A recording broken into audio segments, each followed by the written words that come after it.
पहले भी कथा में कहा,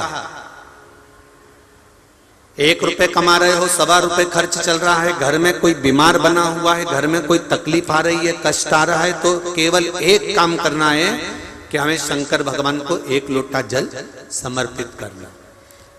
परंतु श्राद्ध पक्ष के अंतर्गत जैसे अन्य समय में 108 मनके की माला से हम जाप करते हैं, 108 बार भगवान का नाम लेते हैं, 108 बार हम भगवान का पूजन करते हैं, उसी तरह श्राद्ध पक्ष में जब हम शंकर भगवान पर 1 लोटा जल चढ़ाएं तो उसी जल को धीरे धीरे धीरे धीरे 27 बार भगवान शंकर को समर्पित करना चाहिए। कितनी बार? 27 बार, या फिर 27 मनके की माला से जप करें।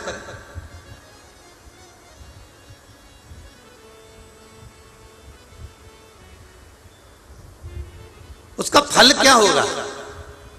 भगवान शिव अपने रूप रखकर इन पितरों को वो भाग देना चालू कर देते हैं।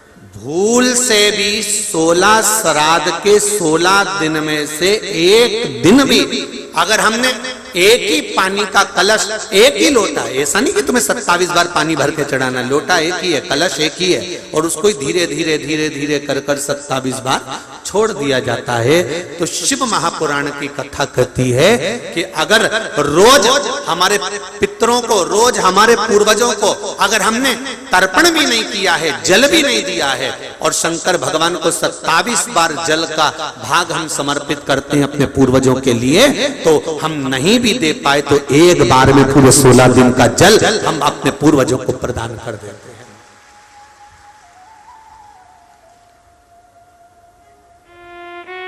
शिवजी कह रहे हैं मुझे भूख लगी है और मेरा मन है कि पृथ्वी पर कहीं पर भी अगर श्राद्ध हो रहा होगा तो मैं भोजन कर लेता हूं। तो पार्वती जी ने कहा तुम कहां भोजन करने जाओगे? शंकर बोले अयोध्या में जाऊंगा, अयोध्या में जाऊं और अयोध्या में जाकर आज मैं भोजन ग्रहण करूंगा। क्यों? आज दशरथ जी के यहाँ पे श्राद्ध है, मैं जाता हूं।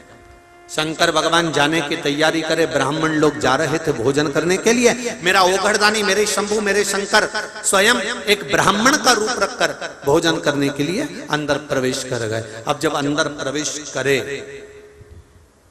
जैसे ही अंदर प्रवेश करे, सब जितने ब्राह्मण थे सब भोजन करने के लिए बैठे।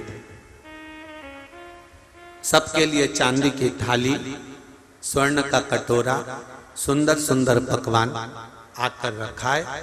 मेरे भोले बाबा भी बैठ गए, मेरे भोले बाबा। अब देखिए, शिव पुराण कहती है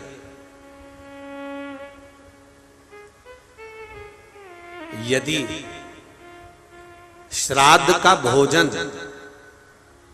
श्राद्ध पक्ष के अंतर्गत जो भोजन बनाया जाता है वो भोजन घर की बहू अगर बनाती है, घर की मां अगर बनाती है, घर की नारी अगर भोजन बनाती है, तो आधा भाग जो ब्राह्मण ने भोजन किया है वो आधा भाग का भोजन तो जिस ससुराल पक्ष में बेटी भोजन बना रही है उसके ससुराल के भाग को प्राप्त होता है, और आधा भोजन का फल बेटी के मायके वाले को प्राप्त हो जाता है कि उसने भोजन करा।